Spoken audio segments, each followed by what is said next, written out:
This is my true story. I gave everything to my son, my time, my savings, my love. I thought when he got married, I would finally see my family grow, my home full of laughter again. But after the wedding, the laughter stopped. My phone stayed silent. My name became a memory.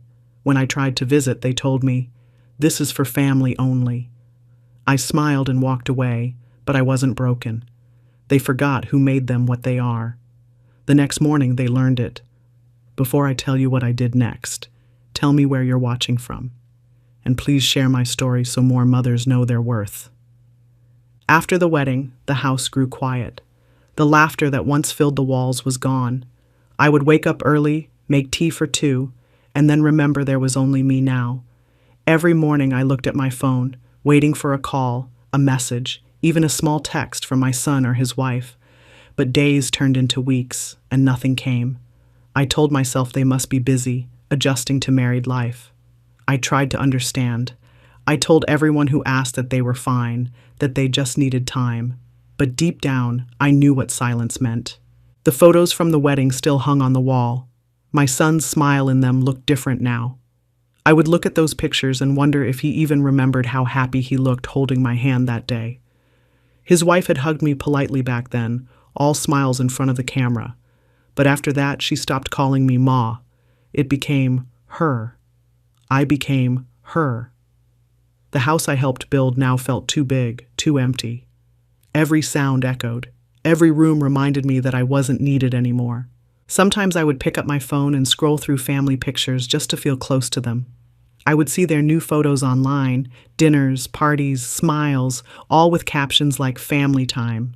My name was never there. My face was missing. It's strange how you can live for someone, raise them, give them everything, and still be erased like you never existed. That's what silence does. It doesn't hurt all at once. It hurts slowly, like something fading from your hands before you even notice. Relatives started asking if my son and his wife had moved far away. I didn't know what to say. I smiled and said, "They're busy." I said it so many times that I started to believe it myself. But at night, when I sat by the window, I would catch myself staring at the road, waiting for their car to stop by. It never did. The neighbors noticed too. One old friend even said, "They forgot you already." I pretended not to hear. I started cooking less, cleaning less, talking less. There's no joy in cooking for one person. The food lost its taste. Even the tea didn't feel warm anymore. I found myself talking to the framed photo of my late husband, asking if he would have known how to bring them back. But he wasn't there to answer. Only silence. Always silence. The festivals came and went. No invitation, no visit, not even a greeting. I heard from someone that they had hosted a celebration at their new house. Everyone was invited. Everyone but me. I laughed when I heard that, but it wasn't from joy. It was a small laugh that hides pain. The kind that helps you breathe when your heart feels too heavy. I began to see things more clearly then. The silence wasn't about distance, it was about choice. They had chosen a life where I didn't fit. I wasn't a part of their new picture. They wanted freedom, space, whatever they called it, and I gave it to them. But silence has its own voice. It whispers truth when words fail. It told me that love that depends on convenience isn't love at all. One night I sat alone with a small notebook where I kept all the old bills, receipts, and letters, reminders of a life I once shared with them. I looked at the names written beside mine on bank forms, on property deeds, on accounts I had built for their future. My name was everywhere, though my presence was nowhere, and I smiled a little then. It was the first time in months I didn't feel sad. I realized that while they had shut me out emotionally, their lives were still tied to me in ways they had forgotten. They thought silence had erased me, but it hadn't. Weeks went by before I gathered the courage to visit them. I told myself maybe they were just caught up in work. Maybe they needed a small reminder that I still existed. I wanted to believe the best in them. So one morning, I ironed my best sari, the soft blue one my son used to say was his favorite. I tied my hair neatly, packed a small box of sweets, and took the train. The journey felt longer than usual. Every stop made me more nervous. My hands kept tightening around the box as if it carried all my hopes with it. When I reached their neighborhood, I stopped outside their new house. It looked beautiful, Clean walls, a big gate, potted plants by the entrance, the kind of home every mother dreams her child will have. I smiled, proud for a moment, thinking, at least he's happy. I walked to the gate and pressed the bell. The sound echoed through the quiet street. I waited, straightened my sari, adjusted my bag. After a while, the door opened. My son stood there, dressed neatly, surprised. Behind him, his wife appeared, her expression tight, her smile thin. I held out the box of sweets, said I just wanted to visit for a while, maybe have tea together. She looked at the box, then at me. Her face didn't soften. My son didn't say anything either. I saw the hesitation in his eyes, the same look he used to have as a child when caught doing something wrong. My heart knew then I wasn't welcome. Still, I tried to stay polite. I asked how they were, how work was, how the house felt. Every answer was short. Every glance between them said more than their words. I could feel the distance like a wall between us. Then she said it, calmly, like it meant nothing. This is for family only. I froze for a moment. My son looked away. The box of sweets felt heavy in my hands. My chest burned, but I smiled anyway. I nodded, said I understood, and turned around. No anger, no tears, no pleading, just quiet dignity. I had learned by then that begging for love only makes people pity you. I walked back down the road slowly. The sun was setting, but I didn't notice the color of the sky. My thoughts were louder than the cars passing by. I remembered every sacrifice I made for him. The nights I stayed up when he was sick, the years I worked to pay his tuition, the wedding I funded so proudly. And now I wasn't family. Family was now defined by convenience, not by blood or heart. It hurt, yes, but in that hurt, I felt something else. Clarity. When I reached the station, I sat on a bench, holding the box of sweets that no one wanted. I looked around at strangers laughing, children running, families talking. It made me realize that sometimes strangers show more warmth than your own blood. I thought about what I would do next. Not revenge, not anger, something quieter. I knew I had to let go, but not without making sure they understood what they had done. The train arrived, and I got on. I placed the sweets beside me on the seat and stared out the window. The reflection showed a woman who had aged, but hadn't lost her strength. I whispered to myself that I would stop chasing love that didn't want to be found. If they didn't need me, then they also didn't deserve what I had built for them. By the time I reached home, the decision had already formed in my mind. I didn't feel weak anymore. I felt clear, almost calm. Love may fade, but memory doesn't. And I remembered everything, every signature, every account, every paper they thought was theirs but still carried my name. They had shut a door in my face, but they had forgotten who owned the key. I put the untouched box of sweets on the table and smiled quietly. Sometimes the sweetest revenge isn't loud. It's silent, like a mother who finally decides she's done being forgotten. When I stepped forward that day, I still hoped for one kind word. Even one simple, "How are you, Ma?" would have been enough. But what I got instead were words that burned quietly. My daughter-in-law didn't raise her voice. She didn't need to. Her tone was soft, almost polite, but her message was sharp. This is for family only. That one line said everything she thought about me. I wasn't family anymore. I was just a name in their history, a burden they were too proud to carry. I looked at my son. For a moment I thought he would say something, anything, to stop her. He didn't. His eyes shifted to the floor like he couldn't bear to meet mine. I could see guilt written on his face, but guilt without courage is useless. I realized then that I had raised a man who could earn money, buy a house, host a party, but not one who could stand up for his own mother. The silence between us said more than any words could. It told me that my place in his life was gone. I stood there holding the box of sweets, pretending to smile. The air around me felt heavy. The gate, the polished tiles, the new furniture visible through the doorway, everything screamed comfort, but none of it felt warm. For years I had worked so hard to give him a good life, thinking it would make him happy. Now I understood that comfort had replaced compassion. The house looked beautiful, but the hearts inside it were empty. I didn't ask to come in again. I didn't argue. I simply nodded and said I understood. That's what mothers do.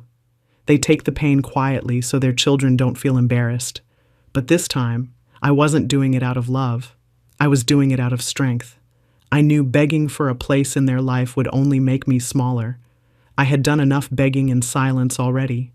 So I turned around and walked back down the steps. Each step away from that door felt like a piece of me breaking off, but it also made me lighter. When I reached the street, I looked back once. They had already closed the door. The sound of it shutting echoed in my chest like a final goodbye. I stood still for a few seconds, then smiled. It wasn't a happy smile. It was the kind of smile that comes when you finally stop expecting kindness from people who don't know how to give it. I realized that I didn't lose them that day. I had already lost them long ago. This was just the day I accepted it. On the bus ride home, the words kept replaying in my head. For family only. What they didn't understand was that family isn't built by blood or by marriage. It's built by care, by respect, by small acts that show love. And those things were missing in that house. If I wasn't family to them anymore, then maybe they weren't family to me either. When I got home, I placed the unopened box of sweets on the table.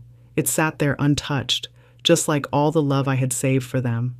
I sat in the same chair I always use, next to the window. The evening light fell softly on my hands. I noticed how wrinkled they had become. These were the hands that raised him, the hands that built the life he was living now. The irony made me laugh quietly to myself. They had told me I didn't belong in their family, but they had forgotten. Their entire family existed because of me.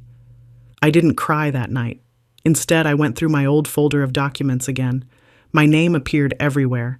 The house papers, the accounts, the insurance, the savings certificates, all tied to me. They thought they had shut me out, but they had no idea how much power my name still held.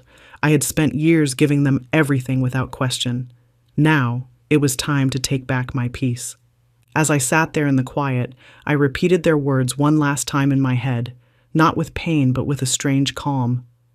For family only. Then I whispered softly to myself, exactly. The moment I turned from their gate, something inside me became still. It was not anger. It was a kind of peace that comes when you finally stop expecting anything. I walked slowly down the street, my steps light though my heart was heavy. Each sound around me, the traffic, the birds, even the chatter of strangers, felt distant. I could still hear her words echoing. For family only. They kept repeating in my mind, but now they sounded less like an insult and more like a warning. A reminder that I needed to protect myself from people who no longer saw me as theirs. When I reached the bus stop, I sat on the bench and looked at the sky. The sun was setting, the same way it had so many evenings before. But this time, I didn't wish anyone was beside me. I realized I had spent too many years waiting for company that never stayed. I watched the sky change color and thought of how easily people change too.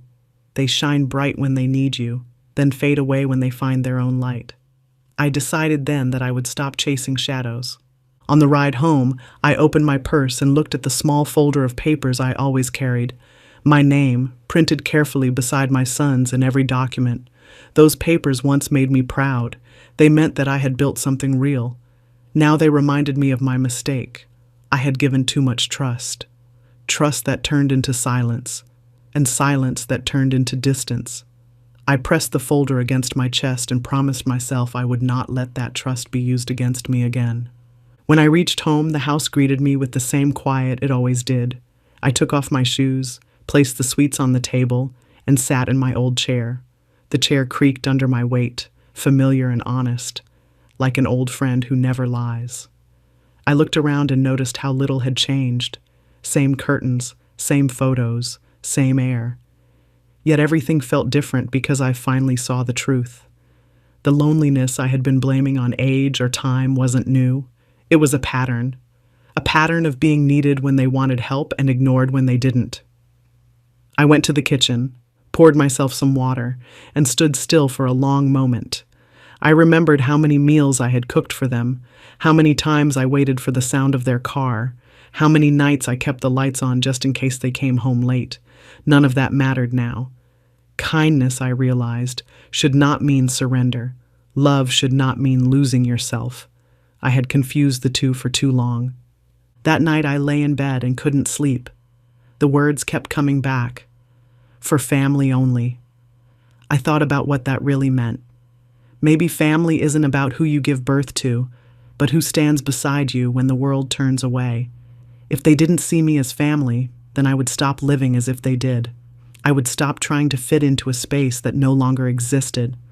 I turned to the side table and opened the drawer where I kept all the old envelopes and receipts, bills I had paid, loans I had covered, property tax receipts, all under my name, each one a reminder that their life was still tied to mine. They may have closed their doors, but they were standing on ground I helped them build. The thought didn't make me bitter. It made me calm. I understood now that power doesn't always shout. Sometimes it sits quietly in your name, waiting for the right moment. I closed my eyes and took a deep breath. Tomorrow, I would go to the bank. I didn't need to yell or fight or explain. I just needed to make a few quiet changes. I smiled to myself, not out of revenge, but relief. Finally, I was going to do something for me, not for a son who forgot me, not for a family that rejected me, but for the woman who had given everything and expected nothing. The night passed slowly. I listened to the ticking clock, each sound steady and certain. I felt the same way, steady, certain. The time for tears was over. The time for action had come. On the way home that night, memories kept flooding my mind. Each one came like a wave I didn't invite. I remembered his first day of school, the way he held my hand so tight because he was scared. I remembered staying up late to sew his uniforms, cooking his favorite meal when he passed exams, cheering for him at every small success. I remembered the day he left for college, how I cried at the train station while pretending to smile so he wouldn't feel guilty for leaving me. Every memory felt warm, yet painful now, like light shining through broken glass. As the bus moved, I thought about all the years I had worked, long hours at the sewing machine, taking extra jobs, saving coins in a small box, all so my son could have a better life. I did it without complaint, believing love would come back in some form. It did for a while. He used to call, used to visit, used to tell me I was his strength.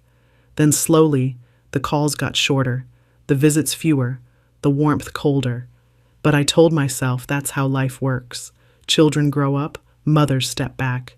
I never imagined stepping back would mean being pushed out completely. When I reached home, I sat in my chair and opened the old wooden drawer where I kept all the important things. Old letters, savings receipts, property papers, the house documents, insurance files. I touched each paper gently, remembering the story behind it.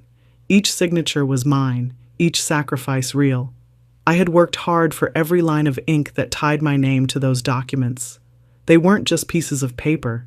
They were proof of my life, of my effort, of how much I gave. My son's name appeared beside mine on many of them. That used to make me proud. Now it just made me tired. I thought about the wedding again, the laughter, the music, the expensive decorations. They had insisted on a grand celebration. I had paid for almost everything because I wanted my son to have a beautiful memory. I had even sold some jewelry to make sure nothing was lacking. And now, the same people who danced under lights I paid for had told me I didn't belong. The same son whose dreams I carried now carried nothing but silence for me. It wasn't just rejection. It was betrayal wrapped in manners. I sat there staring at the papers spread across the table. The dates, the signatures, the seals. They all stared back like witnesses. I realized how much I had allowed them to take for granted. Love blinded me to the fact that my name was their foundation. They thought they had built their life on their own, but the truth was written right there in ink. I had built it for them. Without my name, without my effort, they had nothing. That memory gave me strength instead of sadness. I made tea and sat quietly, letting the steam warm my hands. I didn't need to shout or cry or seek revenge. My power wasn't in words anymore. It was in what I still controlled.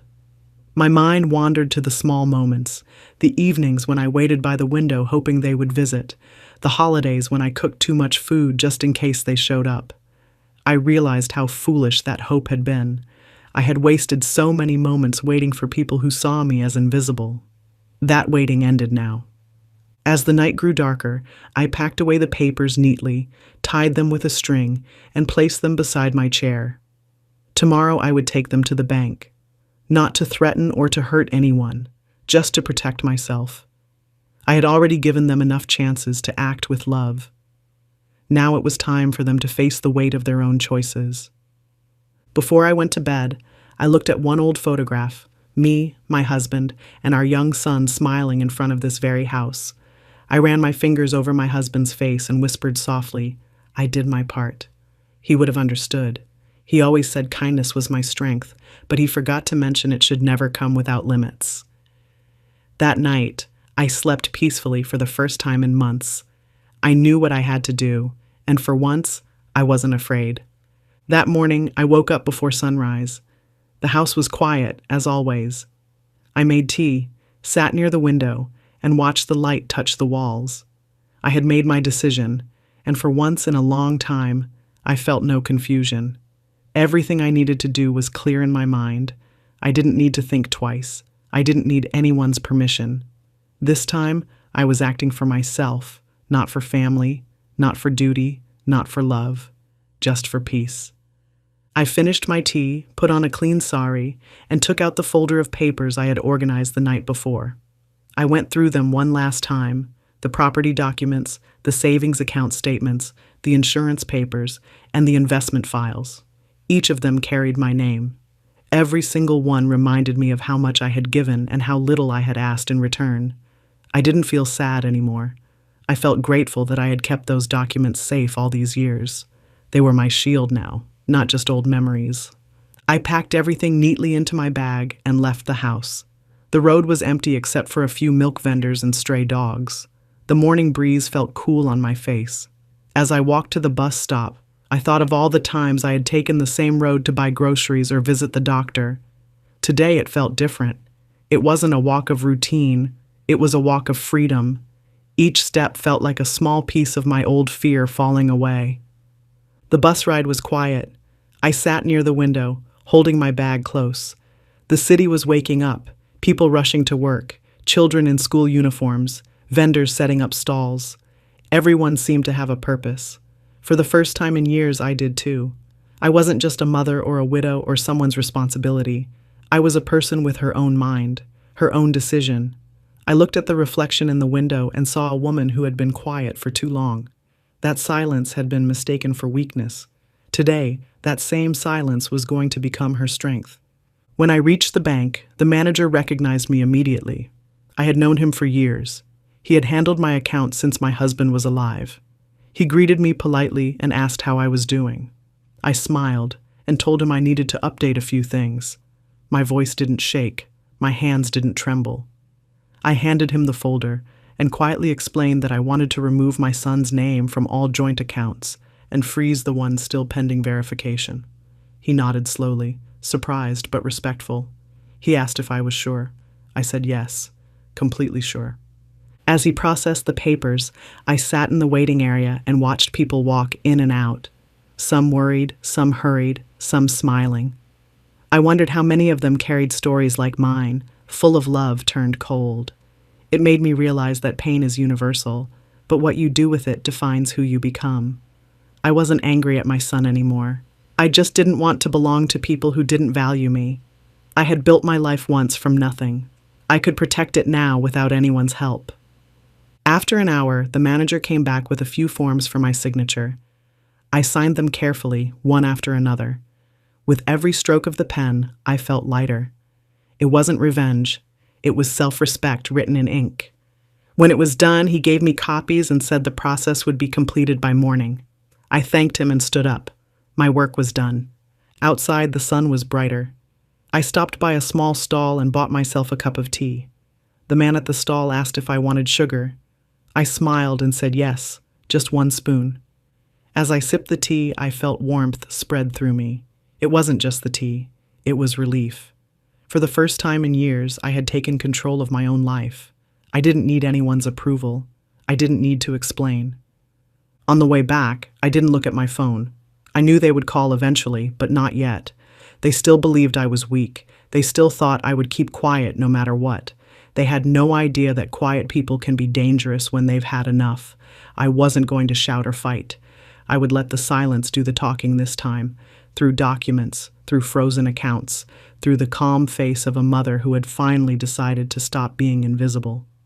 When I reached home, I placed the folder back in its drawer. The room felt peaceful. I made myself lunch and ate slowly. I didn't feel lonely. I didn't feel angry. I felt free. The world outside didn't know it yet, but a quiet storm had already begun. By morning, everything was done.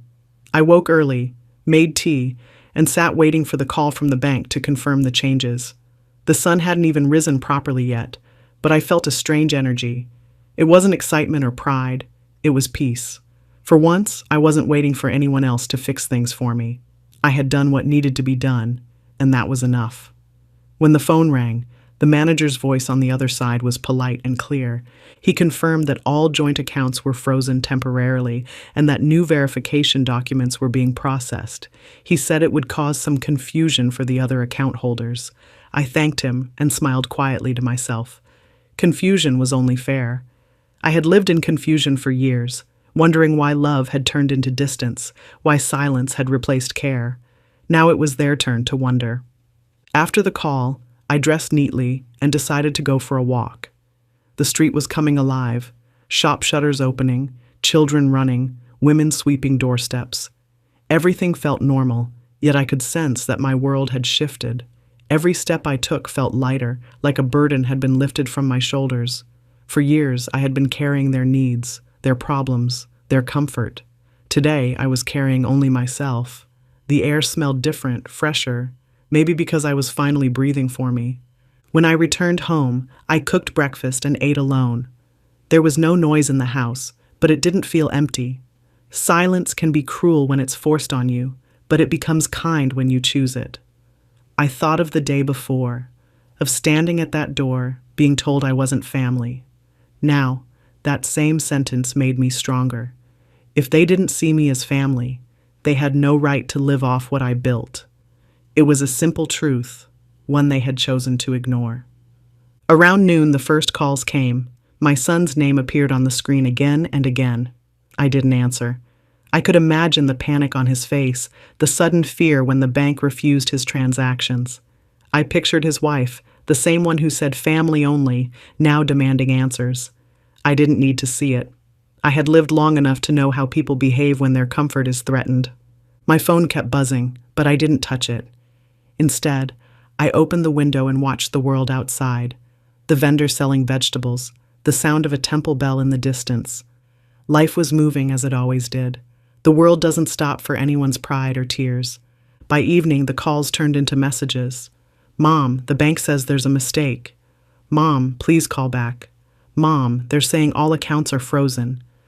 I read each one carefully, not with anger, but with quiet clarity. There was no mistake. Everything that was happening was a reflection of how they had treated me. Cold, distant, without thought. They had locked me out emotionally. Now life had locked them out financially. Balance had finally found its way.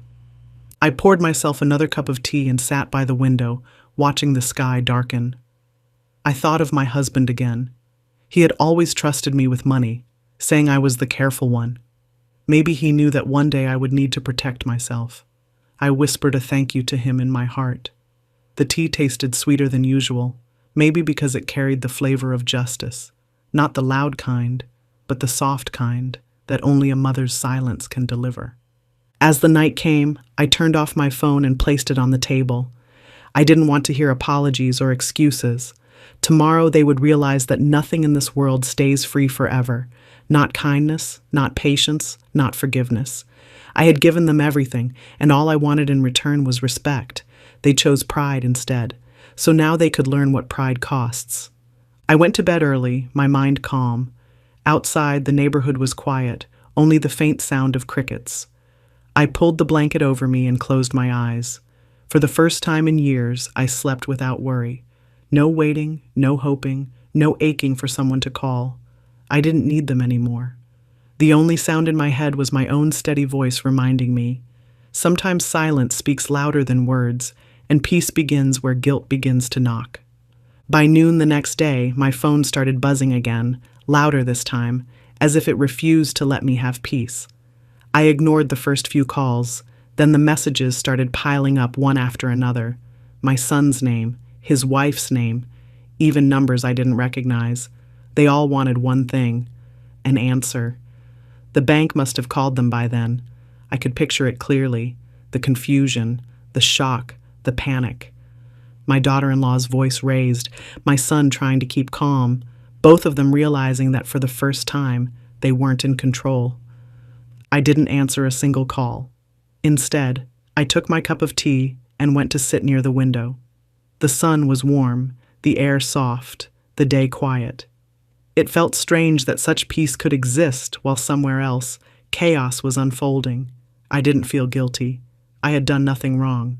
I had only protected what was mine, what I had built, what I had earned, what I had trusted them with.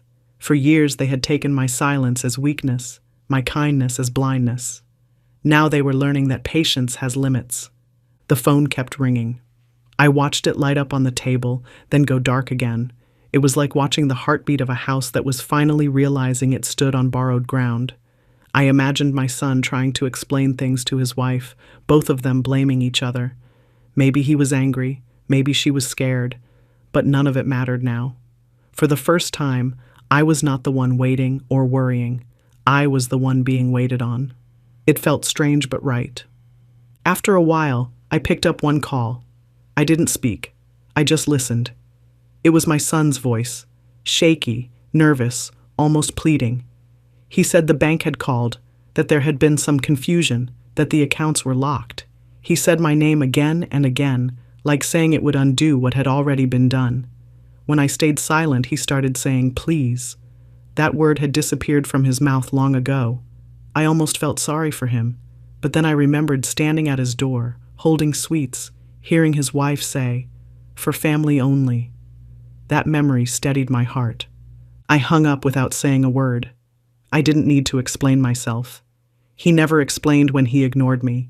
He never justified when he forgot my birthday, or when his wife mocked my old clothes. Silence had been his weapon then. Now it was mine. I turned the phone face down on the table and went about my day. I cooked lunch, watered the plants, and swept the floor. Life moved quietly, exactly as it should. Later that evening, there was a knock at the door. I didn't open it right away. I looked through the small window and saw my son standing there. His shoulders slumped, his eyes tired. He looked smaller than I remembered. I didn't feel anger. I felt distance, like looking at a stranger who happened to share my name. I didn't open the door, not out of spite, but out of peace. He knocked again, softer this time, then called out, "Mom." I stayed still. After a few minutes, he left. The sound of his footsteps fading away felt final, like the closing of a book I had been reading for too long. When he was gone, I went back to the window. The street was quiet again. The world outside didn't care about one family's fight or one mother's pain. It just kept moving. I realized that was how I wanted to live now. Like the world, moving forward, not waiting for apologies or explanations. I had given enough of my life to waiting. Before bed, I checked my phone one last time. There were dozens of missed calls and messages, but I didn't open any.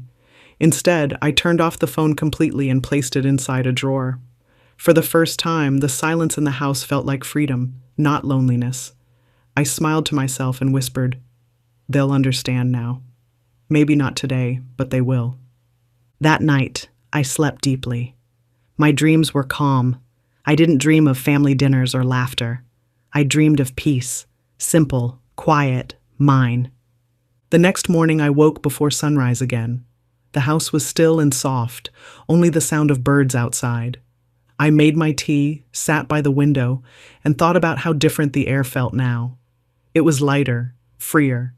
The weight that used to sit on my chest when I thought about my son was gone. I didn't need to imagine what they were feeling. I already knew. Fear, confusion, guilt, all the emotions I had carried alone for years were now sitting in their hearts. It wasn't revenge. It was balance. Around 8 o'clock, the phone started ringing again. I didn't answer. I didn't even look at it. I let it buzz until it stopped. After a while, there was a knock at the door. Gentle, uncertain. I knew that knock. I didn't move. A minute later, another knock, louder, desperate. Still, I stayed quiet. Then silence again. I imagined my son standing outside, maybe holding flowers, maybe empty-handed, not knowing what to say. That silence between us was long overdue. He had spent years teaching me that my voice didn't matter. Now I was teaching him that my silence could be louder than any words. After he left, I decided to take a walk. The morning air was cool.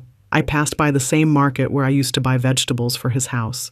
The vendor smiled and asked why I was alone. I just said, "I'm free now."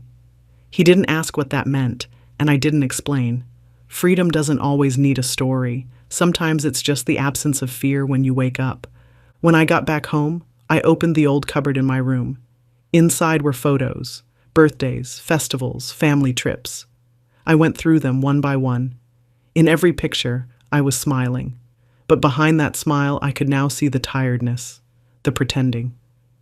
I had wanted so badly to be part of their lives that I forgot to live mine. I stacked the photos neatly, tied them with a ribbon, and put them back. The memories weren't gone, but they no longer had power over me. Later that afternoon, a letter came from the bank. It confirmed the account closures and the transfer of remaining funds to my personal name. Everything was officially mine again. I read it slowly, carefully, every word like a small piece of strength. For years I had shared everything, money, home, time, with people who thought generosity was weakness. Now I understood that protecting yourself isn't selfish, it's necessary. That evening I cooked a simple dinner, rice, lentils, and a little vegetable curry. I ate alone, in peace. There was no noise, no tension, no pretending. After dinner, I sat outside on the steps and watched the sunset. The sky turned orange and pink, soft and slow. I thought about how life can change without warning, how one day you can be ignored and the next day you can decide to take everything back. It doesn't take anger. It just takes one moment of courage. Before going to bed, I turned my phone on for a moment. There were messages, some from relatives, some from friends. Some wanted to know what happened. Some were offering advice. I didn't reply to any of them. Then one message appeared from my son. "Mom, please talk to me." We're sorry I read it 3 times. My eyes didn't tear up. They used to, but not anymore. I put the phone down and whispered, "Now you know how it feels to be on the outside." I turned the phone off again and went to bed early. The night was quiet and my room felt warm, safe. I lay there thinking about how many mothers never get this moment, the moment they stop begging to be loved and start loving themselves instead. I was one of the lucky ones. I had found peace not in revenge, but in reclaiming my own name. When I finally drifted to sleep, I felt light, almost weightless. I knew tomorrow would be calm again, just tea, sunlight, and silence. I didn't need anything else. I had learned that sometimes justice isn't about punishment.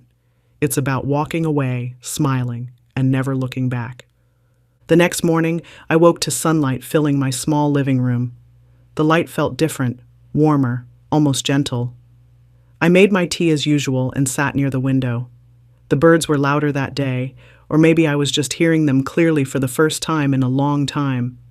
The world outside didn't care about who was right or wrong. It just kept moving forward. That thought made me smile.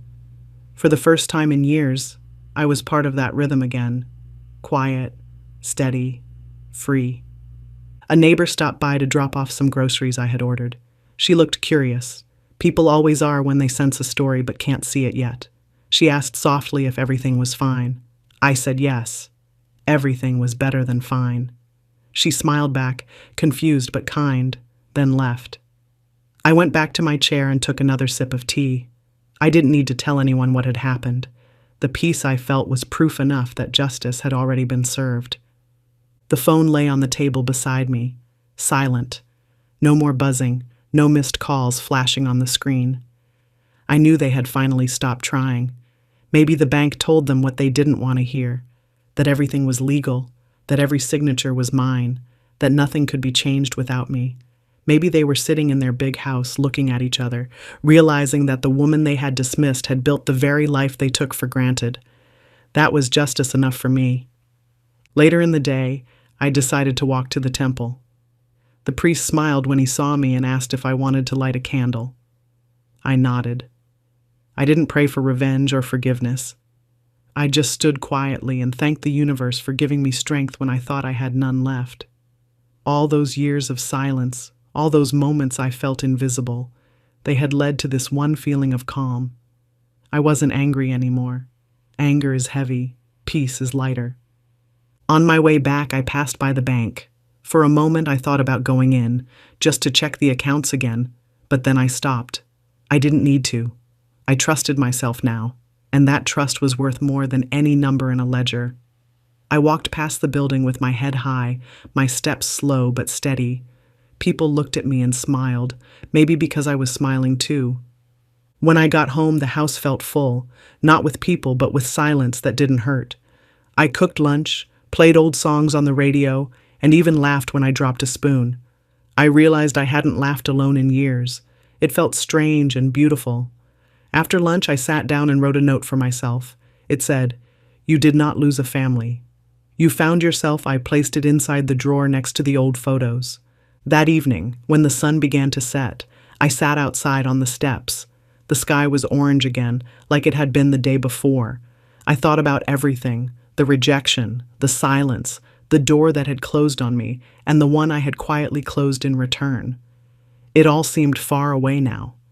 Pain becomes smaller when you stop feeding it.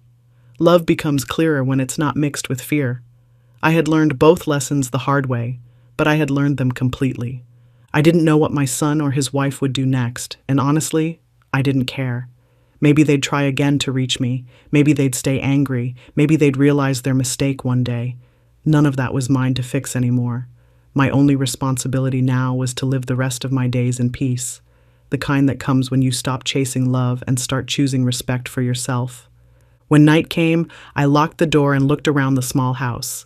Everything was simple, but everything was mine. No one could tell me I didn't belong here. No one could shut me out. I turned off the lights, sat in bed, and whispered to myself. They said it was for family only. Now they know I was the foundation of that family. As I closed my eyes, I didn't feel sad or proud, just free. And that freedom, quiet, honest, earned, was the only justice I ever needed.